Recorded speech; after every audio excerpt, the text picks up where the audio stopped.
Mali, le colonel Assimi Goïta sera-t-il un héros ou un traître? Alors que la mission de maintien de la paix de l'ONU au Mali a entrepris de renforcer son effectif avec quelques milliers d'hommes supplémentaires, le gouvernement du Mali a opposé un refus catégorique. Une situation qui a clairement frustré les États-Unis.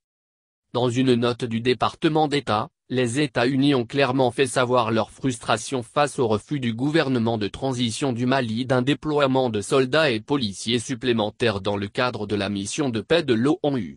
En effet, les Américains l'ont fait savoir dans une note dans laquelle ils exposent comment le Mali pourrait être déstabilisé si les autorités signaient avec le groupe russe Wagner. Va sans dire que malgré la présence sur le sol malien de 20 000 soldats dont environ 15 000 casques bleus, le pays d'Afrique de l'Ouest souffre toujours de problèmes d'insécurité. Il est à se demander si c'est le nombre de soldats sur le terrain qui importe ou si c'est la stratégie qui n'est pas biaisée. L'ONU aurait peut-être pu modifier le mandat des casques bleus les rendant plus offensifs que défensifs.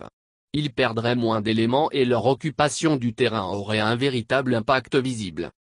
Malgré les casques bleus et les forces françaises et européennes sur place, seule la capitale malienne Bamako est dans un semblant de sécurité et véritablement gouvernée par l'État. Le reste du territoire malien, surtout le nord et le centre, est totalement sous influence djihadiste ou des forces étrangères. Pourtant la menace ne faiblit pas vraiment mais gagne du terrain.